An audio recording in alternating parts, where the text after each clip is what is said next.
My husband slapped my mouth in front of his coworkers because of a joke. He did not realize that he just ended his own career. My husband Craig slapped me at his company dinner in March, right in front of his boss and 12 coworkers. I'd made a joke about him leaving his socks everywhere. Everyone laughed. Craig didn't. He turned and hit me across the mouth, quick and sharp, then laughed like it was nothing. Just keeping the wife in line, you know how it is. His boss, Richard, looked uncomfortable but chuckled along. The others went quiet for a second. Then someone changed the subject. Craig squeezed my shoulder. Hard. Don't embarrass me like that again. I touched my lip. It was bleeding. Craig handed me a napkin. Clean yourself up. You're making a scene. I went to the bathroom, stared at my face in the mirror, split lip, red mark across my cheek. When I came back, Craig was telling another story. Everyone was laughing again, like nothing happened. In the car, Craig was annoyed. You made me look bad, joking about my habits like I'm some child. I said nothing. He kept going. Richard probably thinks I can't control my own household. This could affect my promotion. Your promotion? You hit me. Craig rolled his eyes. I barely touched you. Stop being so dramatic. You've always been too sensitive. The next morning, my lip was swollen. Craig didn't apologize. Instead, he complained about breakfast being late. I'm meeting Richard for golf. Can't be late because you're moving slowly. That's when I decided Craig was right about one thing. This would definitely affect his promotion. I called Craig's company HR, asked about their domestic violence policies. Very strict, zero tolerance. Any employee who commits violence faces immediate termination, even outside work, especially if it involves other employees as witnesses. Interesting. I made an appointment for Monday. Wore a turtleneck to hide the bruise on my shoulder. The HR director, Janet, was very professional. You said you needed to discuss a sensitive matter? My husband, Craig, hit me at the company dinner on Friday night, in front of Richard and the entire Northeast sales team. Craig Dalton? Is your husband Craig Dalton? Yes. He slapped me when I made a joke. Richard saw it. Everyone saw it. This is serious. We need to investigate immediately. By Tuesday, they'd interviewed everyone at the dinner. Most tried to downplay it. Just a marital spat. Didn't see much. Couples being couples. But 2 people told the truth. Craig's coworker, Brendan, and his wife. They described the slap, the blood, the way Craig laughed about it. On Wednesday, Craig was suspended pending investigation. He came home furious. You went to my work? Are you insane? You hit me in front of your coworkers. That's insane. It was nothing. A tap. Now I might lose my job. Good. Craig grabbed my wrist. You're going to call Janet right now. Tell her you exaggerated. Tell her it was a misunderstanding. I pulled away. No. He stepped closer. This is my career. Our income. How will we pay the mortgage? Maybe you shouldn't have hit your wife at a company event. Craig punched the wall. Now you've done it. When I fix this, you're going to regret ruining my life. Thursday. Craig tried to fix it himself. Called Richard. Told him I was mentally unstable. On medication. Made things up for attention. Richard didn't buy it. Craig, I saw you hit her. We all did. She provoked me. She's always provoking me. Richard reported this conversation to HR. Said Craig showed no remorse. Was actually blaming me. Making threats about what would happen when he fixed this. Friday, Craig was fired. Came home with a cardboard box. 20 years with that company.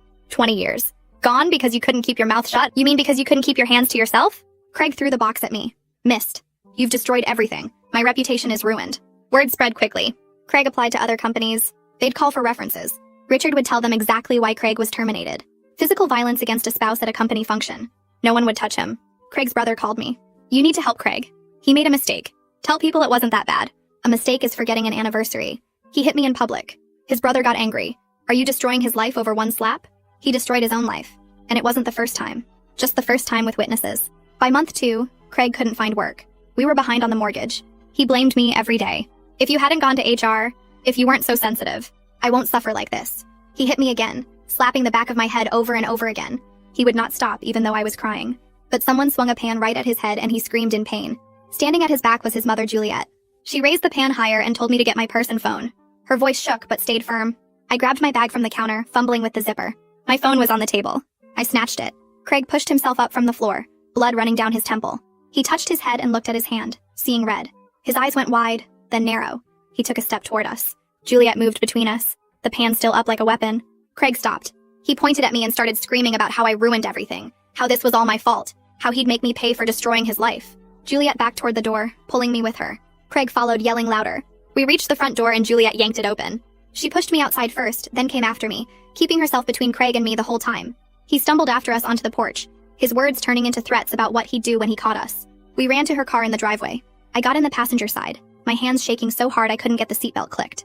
Juliet started the engine and backed out fast, tires squealing. Craig stood in the yard, pointing and shouting. I watched him through the side mirror as we drove away. He was still yelling, still making threats. My whole body wouldn't stop shaking.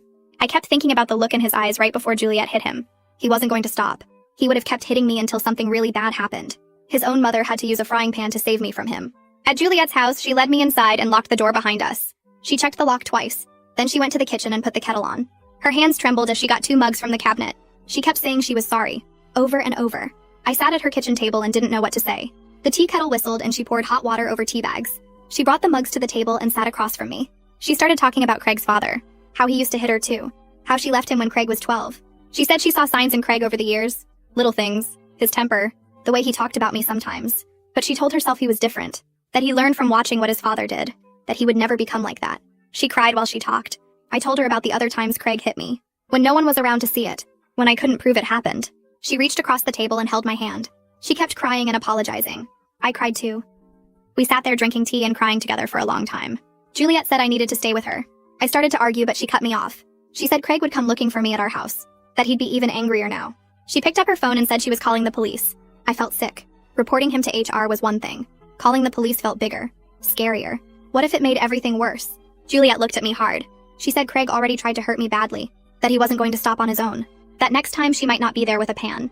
She dialed before I could think of another argument. I sat frozen on her couch while she talked to the dispatcher. She gave our address, described what happened, said her son attacked me and she had to stop him with a frying pan, that I had injuries and needed help. I stared at the wall and wondered how my life turned into a police report, how I went from making a joke at a dinner to this. The dispatcher said officers were on their way. Juliet hung up and sat next to me. She put her arm around my shoulders. We waited together. 2 officers arrived 20 minutes later, a man and a woman. They asked me what happened and I told them. My voice came out quiet and shaky. They took pictures of my head and neck. The bruises were already forming, dark purple marks where Craig's hand connected over and over. The female officer asked if Juliet saw what happened. Juliet described walking into her son beating me, how she grabbed the pan and hit him to make him stop, how much blood there was. The officers wrote everything down. Then they asked if I wanted to press charges. I looked at Juliet. She nodded. I said yes, barely louder than a whisper. The male officer said they'd go arrest Craig tonight, that he'd be charged with domestic assault.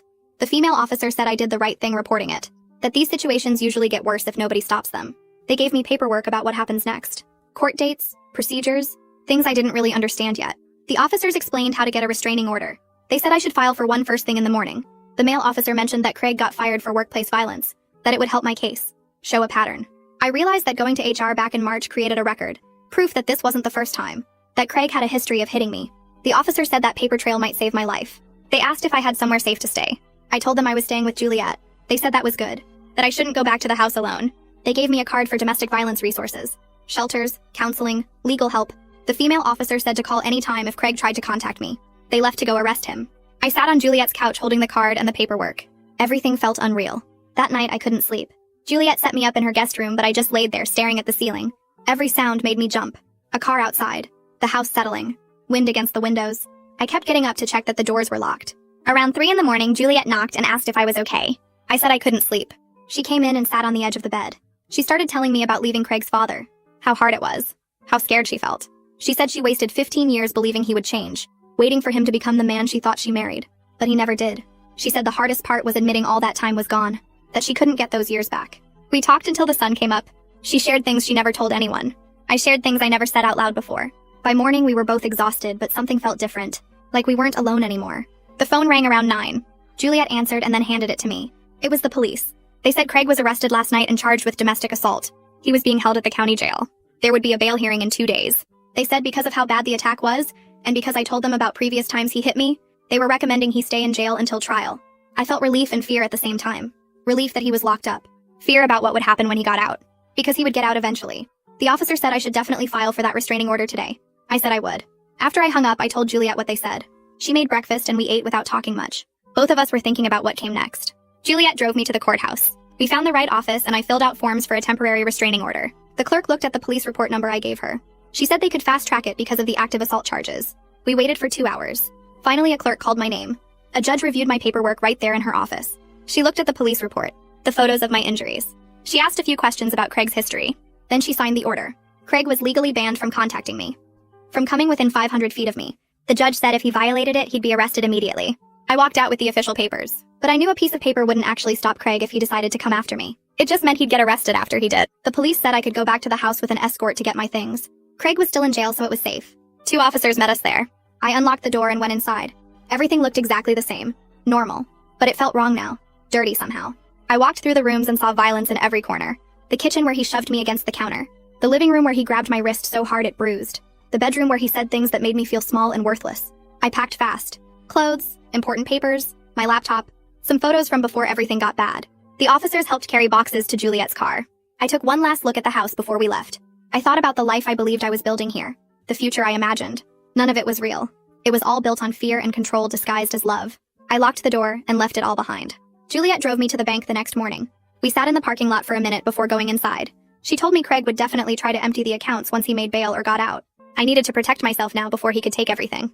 We walked in and asked to speak with someone about opening a new account. The banker was nice. She didn't ask questions when I explained I needed an account in only my name.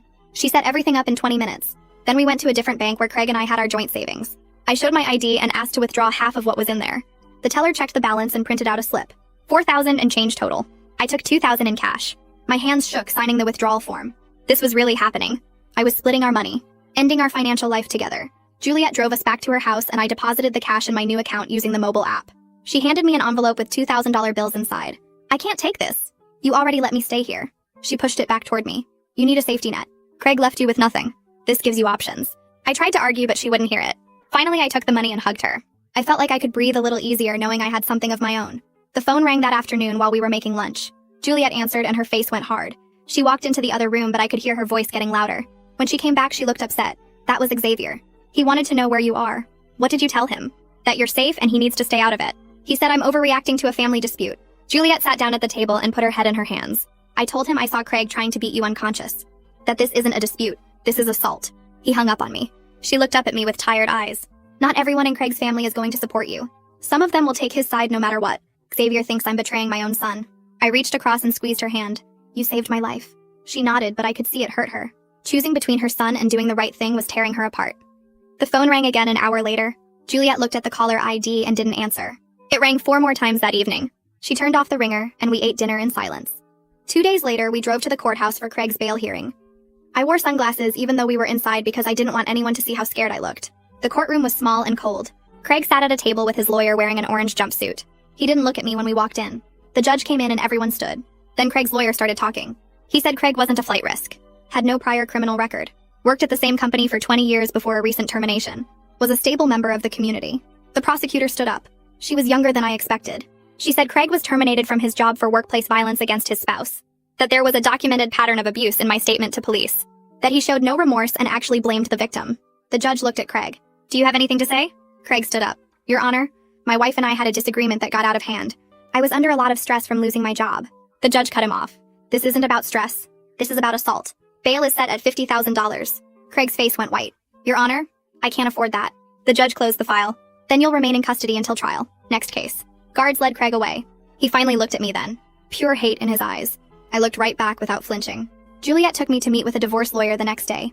The office was in a small building near her church. The lawyer's name was on a brass plate by the door. Inside, the waiting room had comfortable chairs and magazines.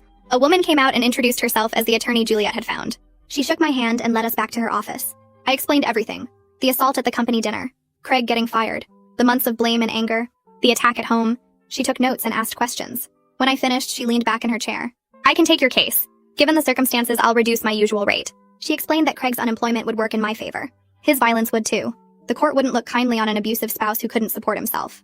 She pulled out papers and started filling them in. I signed my name at the bottom.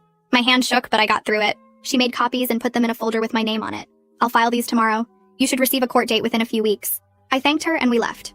In the car, Juliet asked how I felt. I told her I felt like I was finally doing something instead of just surviving. The domestic violence shelter counselor met with me 3 days later. Juliet had set up the appointment. The counselor's office had soft lighting and tissues on every table. She asked me to tell her about my marriage. I started with the company dinner, but she stopped me. Go back further. When did you first notice something was wrong?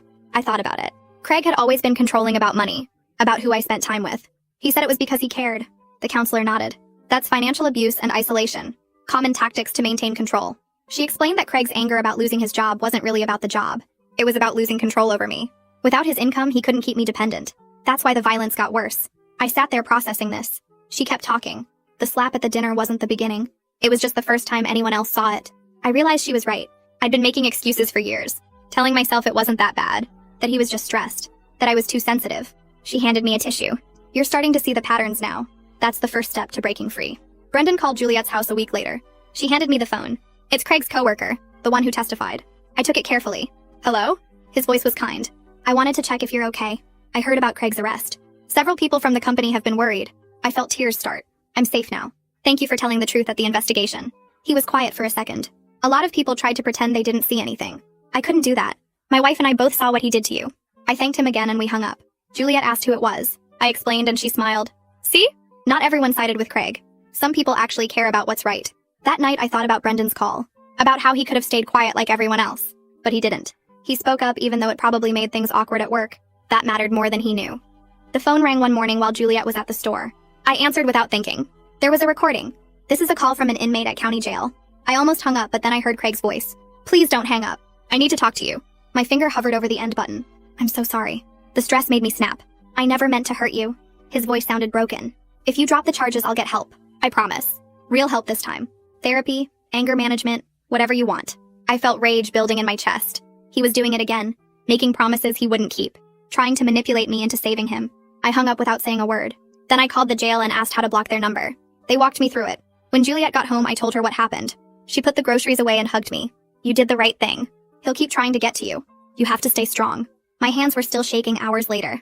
Mail came to Juliet's house the next week. 2 thick envelopes with the mortgage company's return address. One addressed to me at the old house. One addressed to me here. I opened them both. Foreclosure notices. We were 4 months behind. There was no way to catch up. I showed them to Juliet and she called my lawyer. The lawyer said to let the house go. It was in both our names, so Craig's debt wasn't my responsibility once we divorced. The bank would take the house and that would be the end of it. I felt weird about it. That house was supposed to be our future. Our home. But it never really was. It was just a place where I was afraid. Letting it go felt like shedding dead weight. The lawyer said she'd handle the paperwork. I didn't need to do anything else. I threw the notices in the recycling and didn't think about them again. I started applying for jobs the following week. Sat at Juliet's kitchen table with my laptop and updated my resume. There was a huge gap where I should have been working. Craig always said his income was enough. That on being available for him. Now I saw it for what it was. Another way to control me. I applied to 20 places in 3 days. Accounting firms, offices, anywhere that might hire someone with my old skills and a big gap in employment. Most didn't respond. A few sent rejection emails. Then one small firm called me in for an interview. The manager asked about the gap. I could have lied, but I was tired of hiding. I left an abusive situation. I'm rebuilding my life now. She looked at me for a long moment. Then she offered me an entry-level position starting in 2 weeks. I almost cried in her office. I took the job immediately. When I told Juliet, she hugged me so tight I couldn't breathe. You're doing it. You're really getting out. Juliet found a support group that met at her church for families affected by domestic violence. She asked if I wanted to go with her. I wasn't sure at first, but agreed. We drove there on a Tuesday night. The meeting was in a small room with chairs in a circle. About 10 people showed up. A facilitator welcomed everyone and asked if anyone wanted to share. One woman raised her hand. She talked about her son, how he'd been abusing his partner for years, how she didn't want to see it, made excuses, told herself it wasn't her business. Then one day the partner ended up in the hospital. That's when she finally faced what her son was. She cried through the whole story, said the guilt of not intervening sooner would stay with her forever. Other people shared too. Parents who'd enabled abusive children, siblings who'd looked the other way, partners who'd escaped and were trying to heal. I didn't share, but I listened. Hearing their stories made me feel less alone. After the meeting ended, Juliet and I sat in the car for a while. She wiped her eyes. I needed to hear that I'm not the only mother dealing with this. I squeezed her hand. We drove home in silence, but it felt different, like we weren't carrying it all by ourselves anymore. My lawyer called 3 days later. Craig's bail had been posted. Xavier used his house as collateral. I felt my stomach drop. She'd already filed for an emergency hearing about the restraining order. The prosecutor was furious that Craig's family helped him make bail after everything he'd done. Craig would be released that afternoon with an ankle monitor. He had strict orders not to violate the restraining order. 500 feet minimum distance at all times. I hung up and told Juliet. She went pale but nodded. We double-checked all the locks on her doors and windows, made sure the security system was armed. That night I couldn't sleep. Every sound made me jump. At 2 in the morning, Juliet's security system started beeping. Motion detected in the driveway. We both ran to the window. Nothing there. But the alert showed a car had pulled in, then backed out. Juliet called the police while I watched the street through a crack in the curtains. 2 officers arrived within 10 minutes. They searched the area and found Craig sitting in his car exactly 1 block away. Technically not violating the 500-foot restriction, but clearly watching the house. The officers talked to him for several minutes. Came back and told us he claimed he was just parked there thinking. They warned him that any closer approach would mean immediate arrest. He drove away slowly.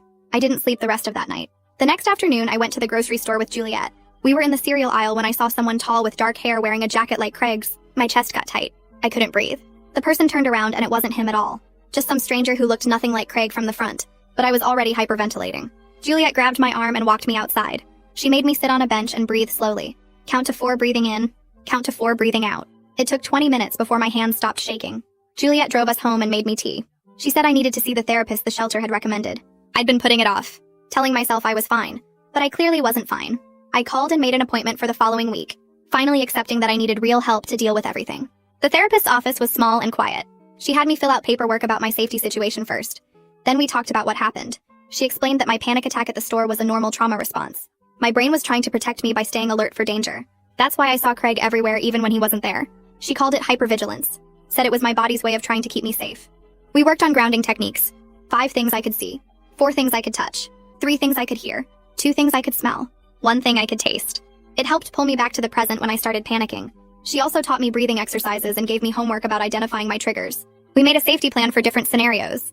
What to do if I saw Craig. What to do if he tried to contact me. What to do if I had another panic attack. Having a plan made me feel slightly more in control.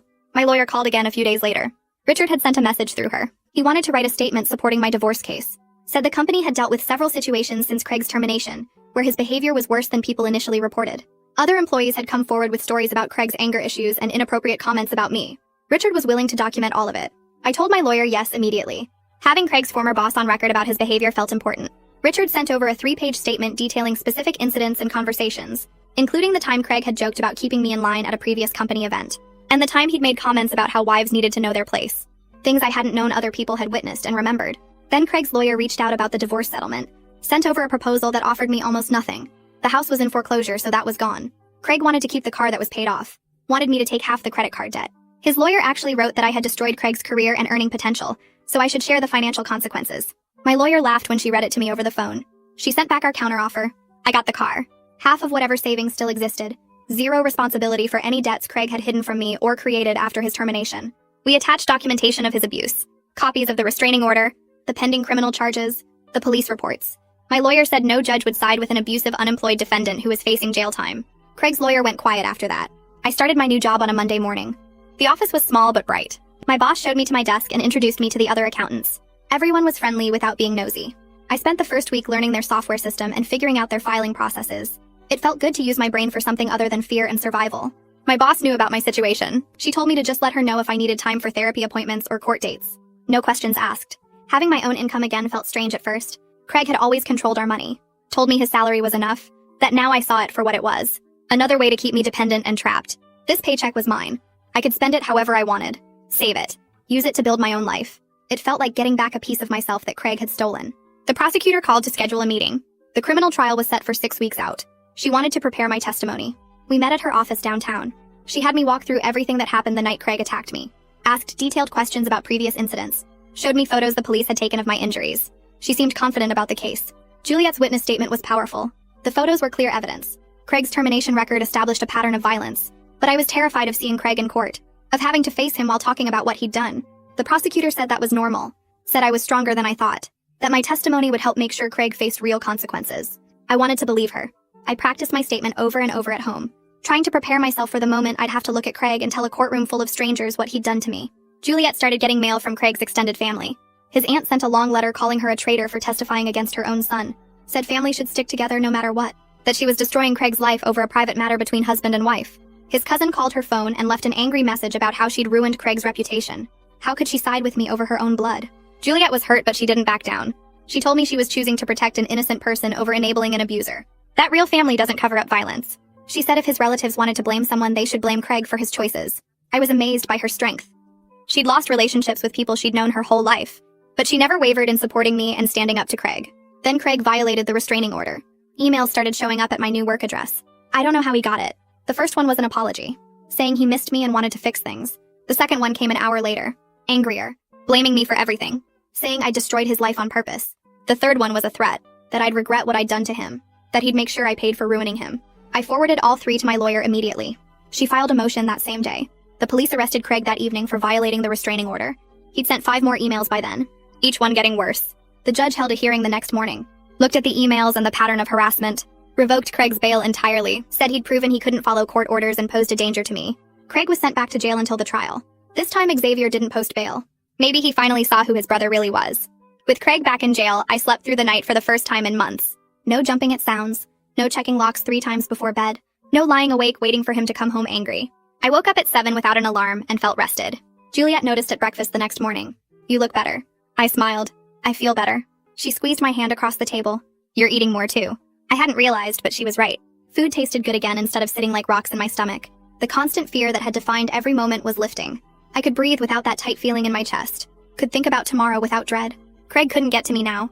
Couldn't send emails or show up outside my work. The judge had made sure of that. I started sleeping with my bedroom door open at Juliet's house. Started leaving my phone in the kitchen overnight instead of clutching it like a lifeline. The cautious hope growing inside me felt fragile but real. Maybe I actually was safe now. Geneva reached out through Juliet 2 weeks later. She wanted to meet for coffee if I was comfortable with that. I remembered her from the company dinner. She'd been sitting 3 seats down when Craig hit me. Had testified with her husband about what they saw. I met her at a cafe near my new job on a Saturday morning. She was waiting at a corner table with 2 coffees already ordered. I wasn't sure what you liked, so I got you a vanilla latte. That's perfect. We sat in awkward silence for a moment before she spoke. I wanted to tell you something. About why I testified. I listened. My first husband hit me too. Years ago before I met Brendan. It went on for 3 years before I finally left. Geneva stirred her coffee without drinking it. No one saw it happen back then. He was careful. Only hit me where clothes would cover the bruises. So when I saw Craig hit you in front of everyone, I knew I had to speak up. Had to be the witness I never had. Her eyes were wet. Watching you report him gave me closure about my own past. Made me feel like maybe all that pain meant something if it helped me recognize what you were going through. I reached across the table and held her hand. Thank you for telling the truth. She smiled. We became friends after that. Met for coffee every week. She introduced me to other women from a support group she attended. Women who'd survived situations like mine. Who understood the specific kind of fear that comes from being hurt by someone who's supposed to love you. They welcomed me without questions or judgment. Just offered support and shared their own stories of leaving and rebuilding. For the first time since Craig hit me at that dinner, I didn't feel alone. My attorney called 3 weeks before the trial. We got Craig's financial disclosure for the divorce. She sounded tense. How bad is it? Worse than we expected. He's $30,000 in debt from credit cards you didn't know about. My stomach dropped. $30,000? He opened accounts in his name only over the past 2 years. Probably knew he was going to lose his job eventually with his behavior. Was preparing to stick you with the debt. But you won't be responsible. The cards are in his name. He hid them from you.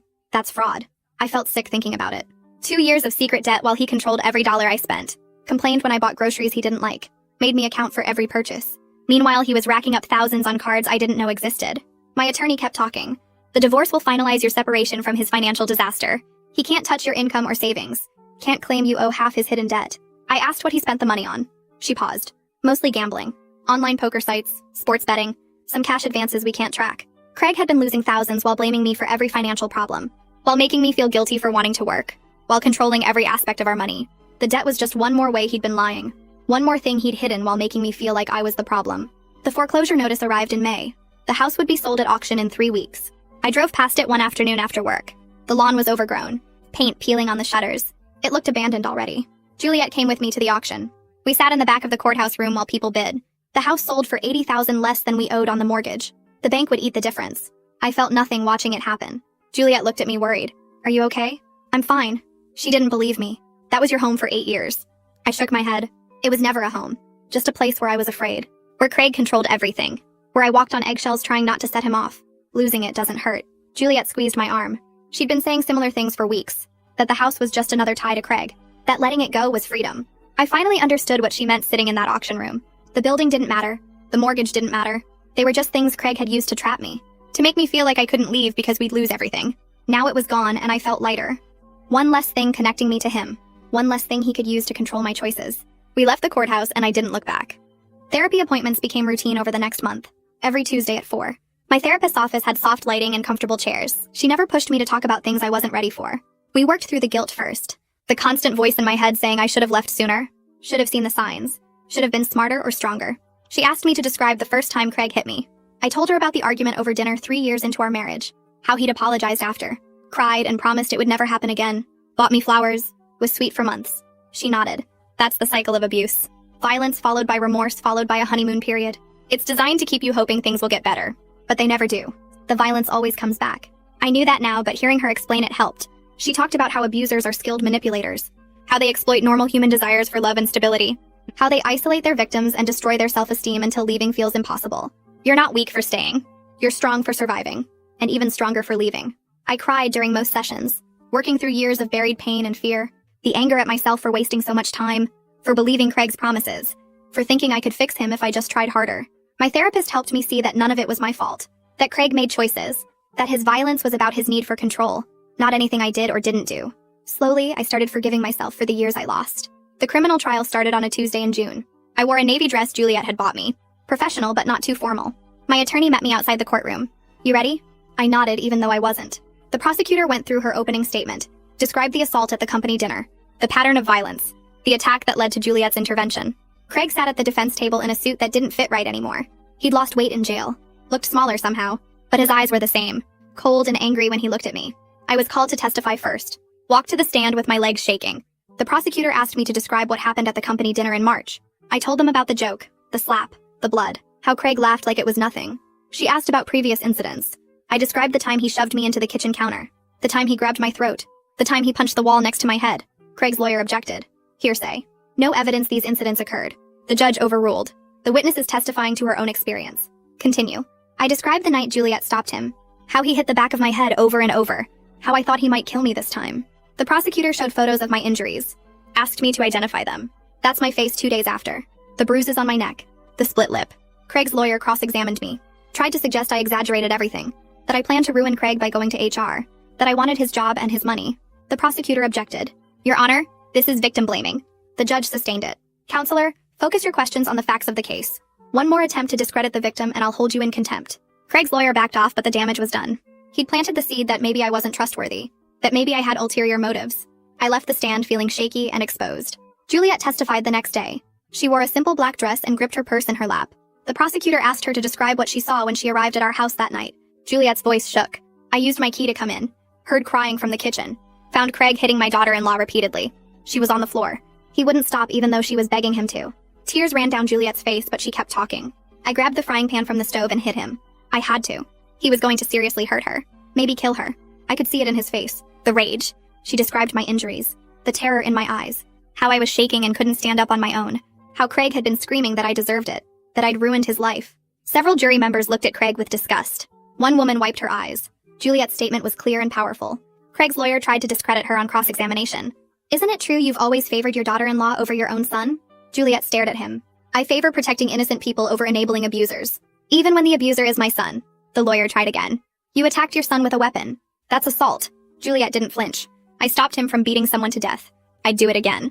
The prosecutor smiled slightly. No further questions. Brendan testified in the afternoon. Described the company dinner in detail. How I'd made a harmless joke. How everyone laughed. How Craig's face changed. Then he hit her. Right across the mouth. Hard enough that she bled. Craig laughed about it. Made a joke about keeping his wife in line. Geneva testified next. Her account matched exactly. She described the blood. The red mark on my cheek. How Craig squeezed my shoulder hard enough to leave bruises. How uncomfortable everyone was. But nobody said anything except to change the subject. The prosecutor asked if there was any doubt about what they saw. None. He hit her in front of 12 people. Craig's lawyer tried to shake their testimony. Couldn't you have been mistaken? Maybe it was just a playful tap. Brendan looked at him like he was stupid. I know the difference between a playful tap and a man hitting his wife hard enough to split her lip. There's no mistake. Geneva backed him up. Multiple witnesses saw the same thing because it happened exactly how we're describing it. The prosecutor rested her case. Strong evidence, clear testimony, photos and medical records, Craig's termination paperwork. The pattern was undeniable. Craig took the stand the next morning. His lawyer asked him to explain his side of the story. Craig blamed me for everything. She went to my work to destroy my career. She knew exactly what would happen if she reported that dinner. She wanted me to lose my job. The prosecutor objected, but the judge let him continue. Craig kept going. I was under enormous stress. 20 years with that company. She provoked me constantly.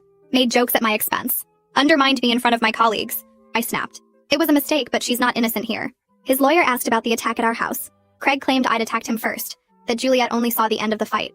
That he was defending himself. The jury looked skeptical. The prosecutor destroyed him on cross-examination. Mr. Hamilton, you testified your wife provoked you. What exactly did she say that warranted physical violence? Craig fumbled. She was always criticizing me. So criticism justifies hitting someone? Craig got defensive. You don't understand the pressure I was under. Answer the question. Does criticism justify hitting your wife? No, but... So you hit her without justification. I didn't say that.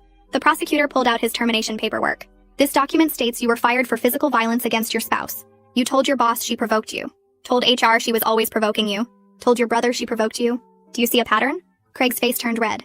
She did provoke me. How many times have you hit your wife over the course of your marriage? Craig hesitated. I don't know. More than 5 times? Yes. More than 10? Probably. The prosecutor looked at the jury. So this wasn't a one-time mistake. This was a pattern of violence spanning years. Craig tried to recover. But I never meant to really hurt her. Yet you hit her hard enough to split her lip in public. Hit her repeatedly in your home until your mother had to physically stop you. That's not trying to hurt someone? The jury looked appalled. Craig's lawyer had no redirect that could fix the damage. His client had just admitted to years of abuse. The jury deliberated for 2 hours and 45 minutes. Juliet and I waited in the hallway outside the courtroom. My attorney brought us coffee. They're coming back. We filed back in. The jury foreman stood. We find the defendant guilty of domestic assault. Craig's face went white. The judge thanked the jury and scheduled sentencing for 2 weeks out. Craig was led away in handcuffs. He looked back at me one more time. I stared back without flinching. The overwhelming relief hit me all at once. I started crying in the courtroom. Juliet pulled me into a hug while I sobbed into her shoulder. It's over. He can't hurt you anymore. The prosecutor came over after. Strong testimony. You should be proud. I could barely speak through the tears. Thank you. She squeezed my arm. You're going to be okay. I believed her for the first time. The sentencing hearing happened 2 weeks later. I sat in the courtroom with Juliet beside me, her hand gripping mine tight. The judge reviewed Craig's file for what felt like forever. She looked up at him standing there in his orange jumpsuit and shackles. The judge talked about how his violence got worse over time because nobody stopped him. She said when people see abuse and do nothing, it tells the abuser he can keep going. She mentioned the company dinner where his coworkers saw him hit me, but most of them tried to pretend it didn't happen. Then she talked about how he attacked me at home and would have kept going if his own mother hadn't stepped in. The judge sentenced Craig to 18 months in jail. After that, 3 years of probation with mandatory anger management classes and domestic violence counseling every week. Craig's lawyer tried to argue for less time, but the judge shut him down fast. She told Craig he was lucky she wasn't giving him more. Craig turned and stared at me as the officers moved to take him away. His eyes were full of hate and blame. I looked right back at him without dropping my gaze. My hands weren't shaking anymore. He was the one in handcuffs now, not me. The officers led him through the side door, and he was gone. Juliet squeezed my hand, and I realized I'd been holding my breath. It was really over. The divorce moved faster than I expected. My lawyer filed the paperwork right after Craig's sentencing. Craig didn't fight anything from jail. He signed whatever they put in front of him. Maybe he finally understood he had no leverage left. Maybe he just didn't care anymore. 2 weeks after his sentencing, I walked into the courthouse for the final hearing. Craig wasn't even there. His lawyer appeared on his behalf and agreed to everything. I got the car that was already paid off. Half of what little money we had left in savings, which was only about $2,000. Most importantly, I got zero responsibility for his debts. All those credit cards he'd racked up while unemployed were his problem now. The judge signed the papers and declared our marriage dissolved. 8 years of my life, gone with a signature. I walked out of that courthouse and stood on the steps in the sunshine, legally free. My lawyer shook my hand and congratulated me. I drove back to Juliet's house in my car, the one thing from my marriage I actually wanted to keep. I parked in her driveway and just sat there for a minute. No more Craig. No more walking on eggshells. No more wondering when he'd snap next. I cried in the car, but they were different tears than before. These ones felt like relief. I started looking for apartments the next day. Juliet said I could stay as long as I needed, but I wanted my own place. Somewhere that was just mine. I found a tiny one-bedroom near my work. The rent was cheap because the building was old and the neighborhood wasn't fancy. I didn't care. It had good locks on the door and windows. That's what mattered. Geneva helped me move in with donations from her church. A couch someone was getting rid of. A kitchen table with mismatched chairs. Dishes and pots from the thrift store. Juliet gave me her old TV and some lamps. Brendan and Geneva dropped off boxes of kitchen supplies they didn't need. In 2 days, I had a furnished apartment. It looked like a college dorm room, but it was mine. I bought new locks for the door and installed them myself. Changed the bathroom lock too. Hung curtains on every window so nobody could see in. I arranged the furniture so I could see the door from anywhere in the main room. My therapist said this was normal, wanting to control my environment after years of feeling unsafe. I bought a cheap bookshelf and put it together following the instructions. Filled it with books from the library sale. Hung a calendar on the wall and marked off the days until Craig's release date, still over a year away. That first night alone in my apartment, I locked the door and checked it 3 times. Made sure all the windows were secure. Then I sat on my donated couch and looked around at my tiny space. Nobody could come in unless I let them. Nobody could hurt me here. I slept better that night than I had in months. 3 months into my job, my boss called me into her office. I thought I was in trouble. Instead, she offered me a raise and more responsibilities. She said I was reliable and my work was always accurate. She asked if I wanted to take on some of the monthly reports and help train the new hire starting next week.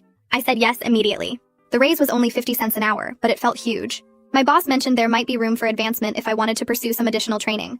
She had information about online accounting courses through the local community college. I took the brochures home and looked through them that night. Craig had always told me I wasn't smart enough for real accounting work, that I should just be grateful he made enough money for both of us. I enrolled in 2 classes starting the following month, Basic Accounting Principles and Excel for Business. The courses were cheap and I could do the work at night after my job.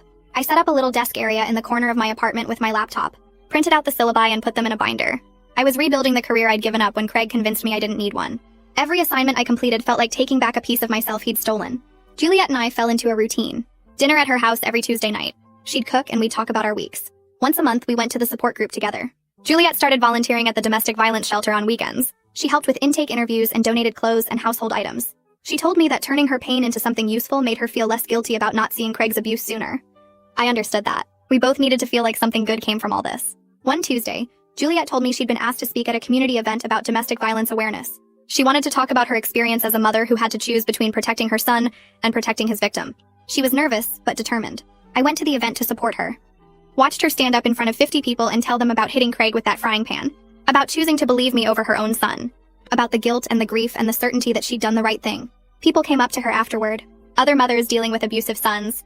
Family members struggling with the same choices. Juliet gave them her phone number and told them to call anytime. She'd found her purpose. We both had. Geneva invited me to her book club 6 months after the trial.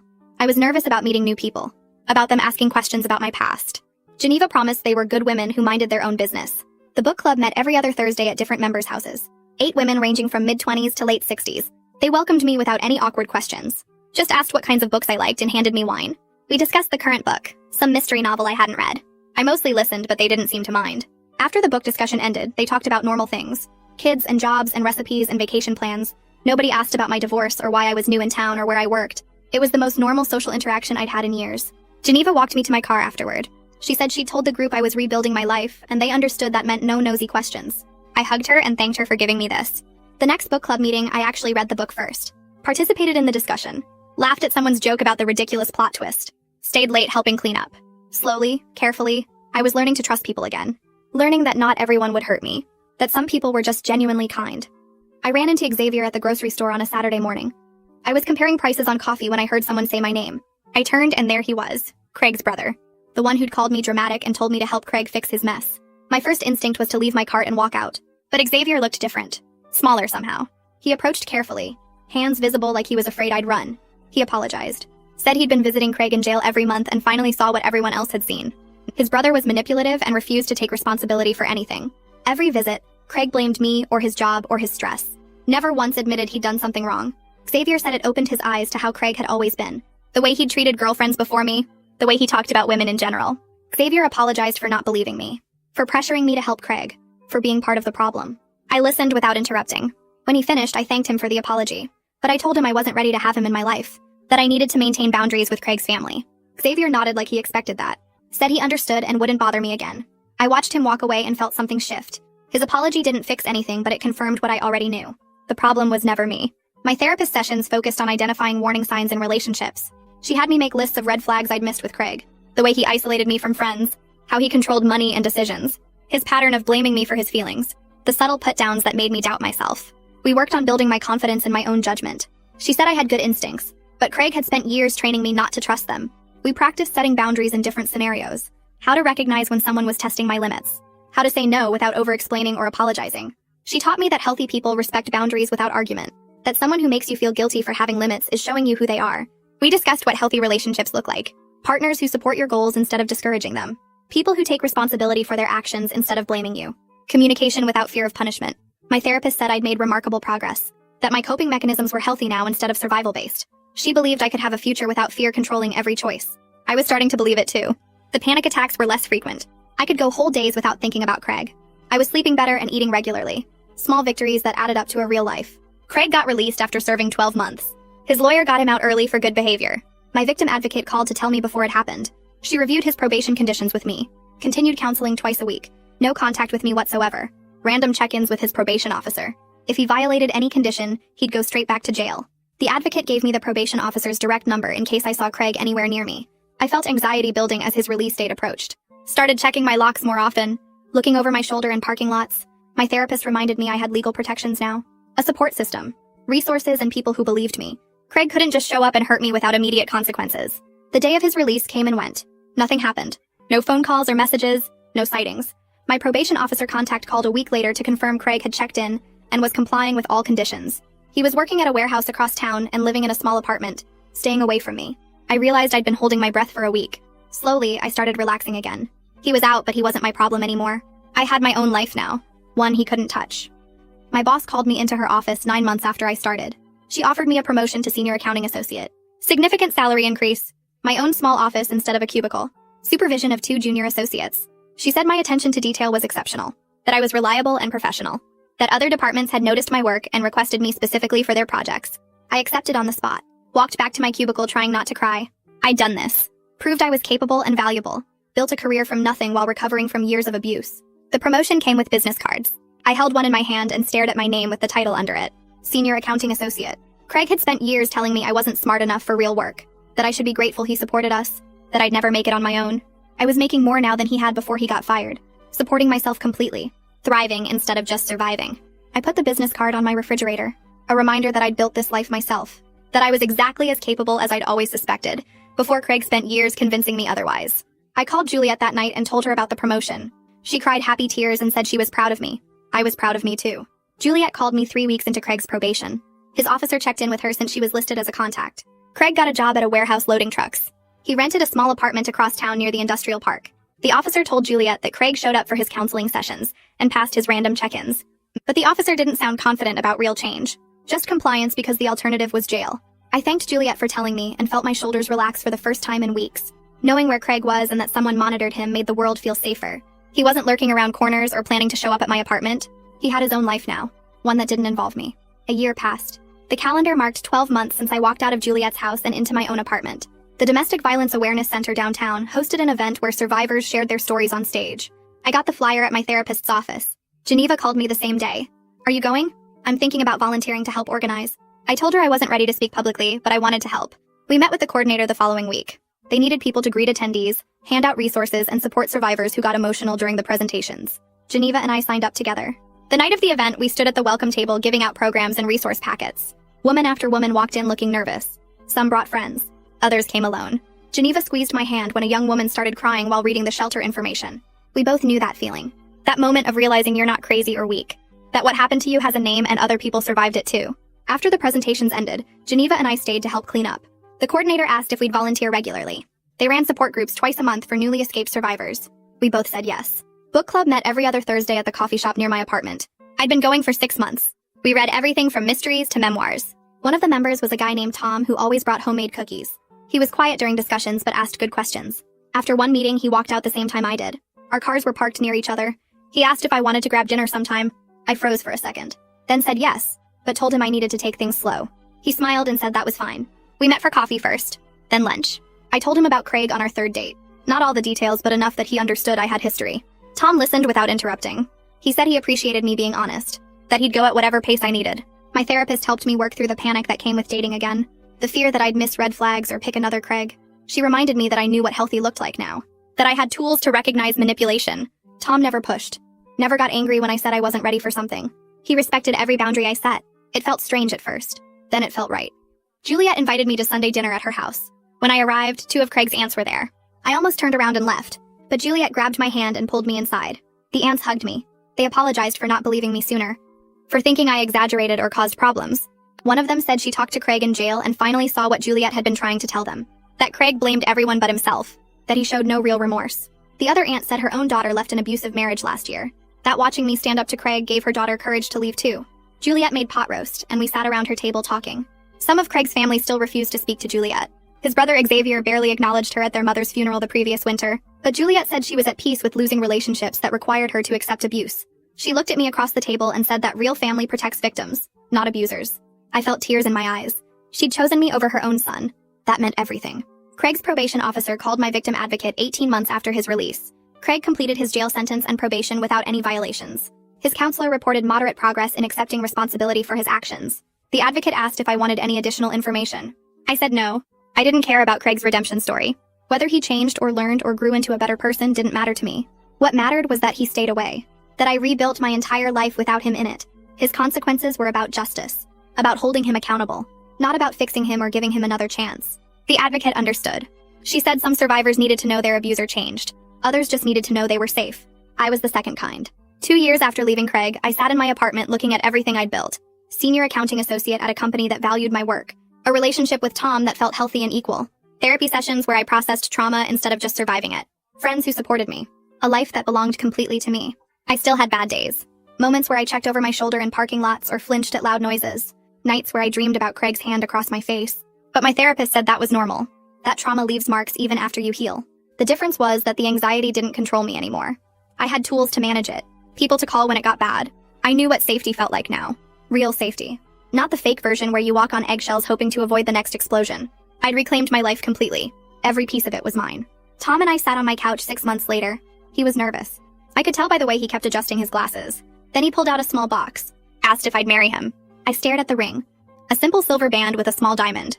Nothing flashy. Just honest and real like everything else about Tom. I said yes. We planned a small wedding. Just close friends and family. Juliet cried when I told her. Said she'd be honored to come. Geneva and Brendan were invited. The few coworkers I'd gotten close to. Tom's parents and sister. No big ceremony, no fancy venue. Just the people who mattered celebrating something good. Tom knew my whole story, every ugly part. He loved me anyway. Not despite the trauma, but including it. He saw me as whole, not broken. The wedding felt like celebrating more than new love. It felt like celebrating survival. Like proving that Craig didn't get to write the ending to my story. The morning of my wedding, Juliet helped me get ready in the small room behind the courthouse where we'd hold the ceremony. She fixed my hair and straightened my dress. A simple white sundress. Nothing fancy. When the music started, Juliet walked me down the short aisle. Both of us had tears running down our faces. She leaned close and whispered that she was proud of my strength. That she was grateful she found her own courage in time to help. I stopped walking and turned to face her. Told her she saved my life that night with the frying pan. That I wouldn't be here without her. We hugged in the middle of the aisle while everyone watched. Then she kissed my cheek, and I walked toward Tom. Toward my future. Toward everything Craig tried to take from me. Marriage to Tom was nothing like marriage to Craig. We made decisions together. Actually together. Not Craig deciding and me agreeing to avoid conflict. Tom asked my opinion about everything from what to have for dinner to where we should live. We talked through disagreements instead of one person dominating. He supported my career goals and celebrated my promotions. I supported his decision to go back to the school for his teaching certificate. We created a home where both of us felt safe. Where neither of us walked on eggshells or feared the other's reaction. I finally understood what healthy love looked like. It looked like respect. Like equality. Like two people choosing each other every day because they wanted to. Not because they were trapped. The domestic violence shelter called asking if I'd speak at their volunteer training. Geneva and I had been co-leading support groups for 6 months. Working with newly escaped survivors. Helping them navigate restraining orders and divorce proceedings and finding their own apartments. Using everything I learned to help others. I said yes to the speaking request. Stood in front of 30 volunteers and told my story. About Craig's public slap that ended his career. About Juliet's intervention with the frying pan. About rebuilding my life piece by piece. After I finished, a young woman raised her hand. Asked how I found the courage to leave. I told her I didn't feel courageous. I felt terrified. But I did it anyway because staying was worse than the fear of leaving. Geneva squeezed my shoulder. We handed out resources and answered questions. Turning my trauma into purpose felt like the ultimate way to reclaim my story. Craig tried to destroy me. Instead, I used what he did to help others escape. That felt like winning. 3 years passed. I got a message from someone who worked at the domestic violence shelter. A woman had come in asking about resources. She mentioned her husband's name during intake. Craig. The counselor thought I should know he'd remarried. I sat with that information for a full day. Felt nothing but relief mixed with worry. Relief that he was someone else's problem now. Worry for whoever she was. I didn't know her name or anything about her, but I knew what she was living with. The counselor asked if I wanted to reach out. I said no. Instead, I sent an anonymous packet to every domestic violence resource in Craig's area. Included his full history. The company dinner, the termination, the arrests, the conviction, everything documented and public record. Added a note that this man had a pattern and his new wife should know the signs. Mailed it to 3 different organizations. I'd done what I could. The rest was up to her to recognize what was happening and get out. I couldn't save someone who didn't know she needed saving yet. My boss called me into her office on a Tuesday morning. I thought I'd messed up a report. Instead, she offered me the accounting manager position. Supervising a team of 4. Salary was $60,000 a year, more than Craig ever made in his 20 years at that company. I accepted immediately and called my spouse from the parking lot. We celebrated that night by looking at houses online. Small ones, affordable ones, ones that could actually be ours. We found a 2-bedroom cottage 20 minutes from my office. Needed work but had good bones. We put in an offer and it got accepted within a week. Moved in 2 months later with help from Juliet and Geneva. Every room felt safe. Every door was a boundary I controlled. I picked the paint colors, chose the furniture, decided where things went. My spouse respected every choice and added their own touches. We created something together that felt like an actual home. Not a place where I walked on eggshells. A place where I could breathe. Juliet came over for dinner on a Saturday in October. 5 years to the day since she'd hit Craig with that frying pan. We didn't plan it as a celebration exactly. More like an acknowledgement. She brought wine and I made pasta. We sat on my back porch watching the sunset. She squeezed my hand and said that night changed everything. For both of us. She'd become a fierce advocate for domestic violence awareness. Spoke at community events about not enabling abusive family members. Told her story about protecting her son until she couldn't anymore. About choosing to save me instead. People listened because she wasn't a victim. She was a mother who'd failed to act for too long and then finally did the right thing. Her talks filled auditorium seats. She got letters from other parents who'd recognized their own children's behavior. From people who'd left abusers after hearing her speak. We'd both transformed our pain into purpose and power. Turned the worst moments of our lives into something that helped others. That felt like the ultimate victory over Craig. I think about that company dinner sometimes. Craig slapping me in front of everyone. How it felt like the end of the world in that moment. My face bleeding. Everyone staring. The shame burning through me. But it wasn't the end. It was the beginning of my freedom. His violence in front of witnesses forced me to stop hiding and start fighting for myself. If he'd only hit me at home like all the times before, I might have stayed. Might have believed his excuses and promises to change.